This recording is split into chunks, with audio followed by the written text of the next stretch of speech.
पाठ्यक्रम 2020-21 पेपर 203 वस्तु एवं सेवा कर के इस 20 विभाग में आपका स्वागत। एमकॉम अंतिम वर्ष लेखांकन, जय नारायण व्यास विश्वविद्यालय जोधपुर।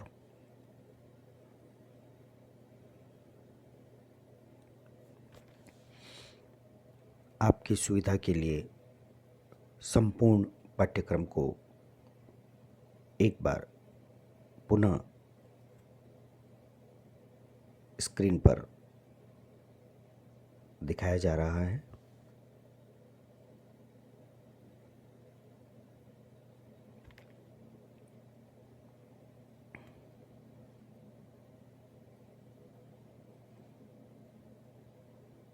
अभी जिस अध्याय का प्रारंभ करने जा रहे हैं वह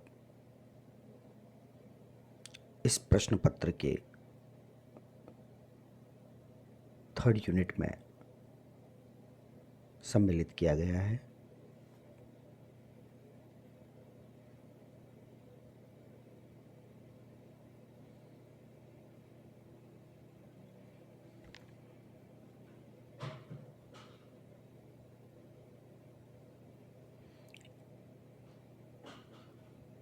इंट्रोडक्शन, परिचय।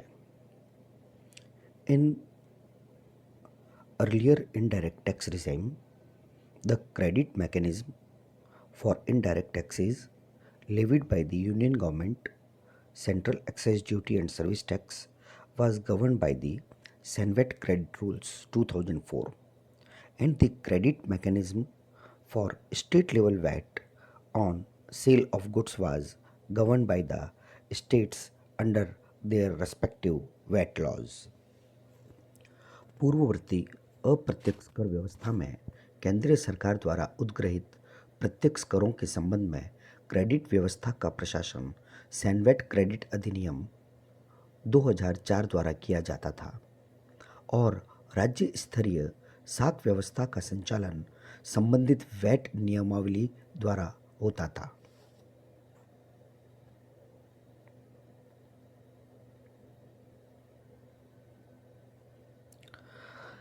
The VAT legislations allowed ITC of VAT on inputs and capital goods in transactions within the state, but not on inputs and capital goods coming in the state from outside the state, on which central sale tax was paid.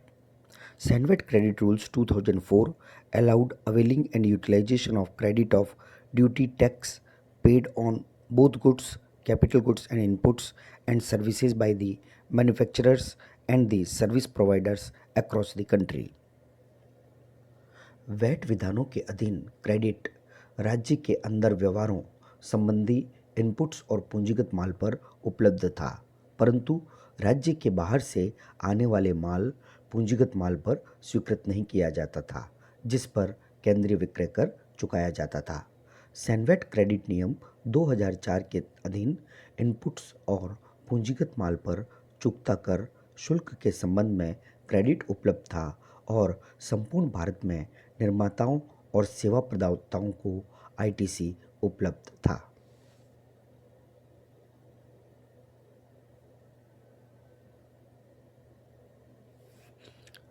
The credit across goods and services was integrated by the SANVAT Credit Rules 2004 in the year 2004 to mitigate the cascading effect of central levies, namely Central Excise Duty and Service Tax. However, the credit chain remained fragmented on account of state level VAT, as the credit of central taxes could not be set off against a state levy and vice versa. The chain further got distorted as ITC was not available on interstate purchases. This resulted in cascading of taxes, leading to increase in costs of goods and services. माल और सेवाओं के विरुद्ध समेकित credit CENVAT credit नियमावली 2004 के अधीन उपलब्ध थी, जिससे कि केंद्रीय करों संबंधी प्रपाती प्रभाव कैस्केडिंग इफेक्ट को दूर किया जा सके। तथापि राज्य स्तरीय वैट के कारण साख श्रृंखला विखंडित रहती थी, लेकिन केंद्रीय करों के क्रेडिट का उपयोग राज्य स्तरीय करों के विरुद्ध नहीं किया जा सकता था अथवा इसका विपरीत भी संभव नहीं था। अंतर्राज्यीय करों पर चूकता सीएसटी का क्रेडिट कहीं भी उपलब्ध नहीं था। इसका प्रभाव करों पर करारोपण कैस्केडिंग प्रभाव के रूप में मूल्य वृद्धि के रूप में प्रकट होता था।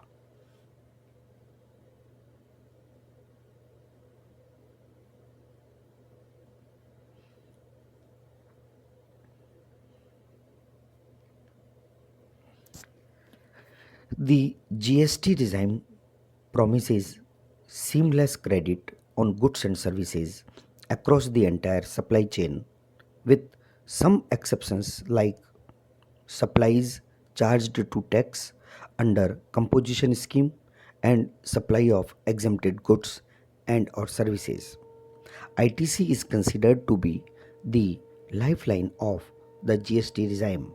In fact, it is the provisions of ITC while which essentially make GST a value added tax, that is collection of tax at all points of supply chain after allowing credit of tax paid at earlier points. GST कर व्यवस्था में निर्बाध credit का आश्वासन है जो माल एवं सेवाओं पर संपूर्ण पूर्ति श्रृंखला में कुछ अपवादों के साथ उपलब्ध है।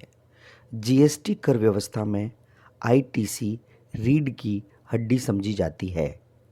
वास्तव में ये आईटीसी के प्रावधान हैं जो शुद्ध रूप से जीएसटी को मूल्य संवर्धित कर अर्थात पूर्ति की संपूर्ण श्रृंखला में करों का संग्रहण पूर्ववर्ती चूकता कर को क्रेडिट स्वीकृति पश्चात होता है।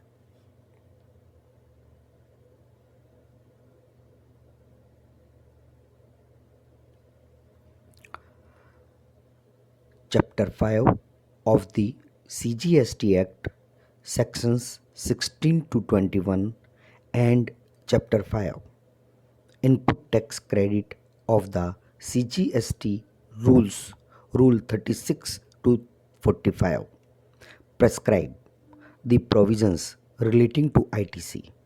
Further, Section 49 and Rule 88A prescribe the provisions relating to the manner of utilization of ITC. State GST laws also prescribe identical provisions in relation to ITC.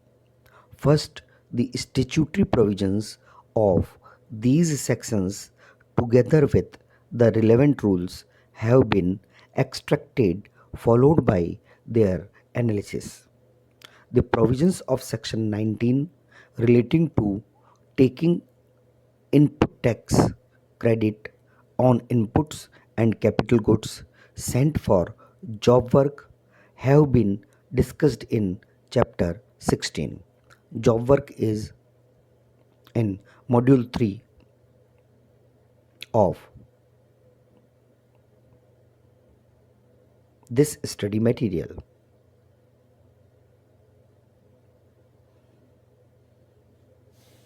CGST act का अध्याय 5 धारा 16 से 21 और सीजीएसटी नियम का अध्याय 5 इनपुट टैक्स क्रेडिट नियम 36 से 45 में आईटीसी संबंधी प्रावधान हैं। राज्य स्तरीय जीएसटी विधानों में आईटीसी के संबंध में समरूप प्रावधान दिए गए हैं। इस अध्याय में धारा 16, 17 और 18 की विवेचना की गई है, जबकि धारा 19, 20 और 21 के अधीन जॉब वर्क और इनपुट सेवाओं संबंधी प्रावधान फाइनल स्तर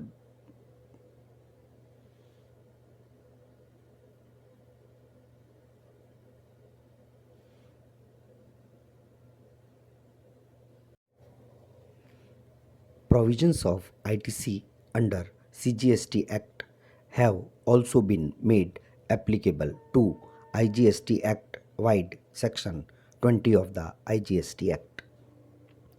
सीजीएसटी एक्ट के अधीन आईटीसी के प्रावधानों को आईजीएसटी एक्ट की धारा 20 के अंतर्गत आईजीएसटी के लिए भी लागू किया गया है।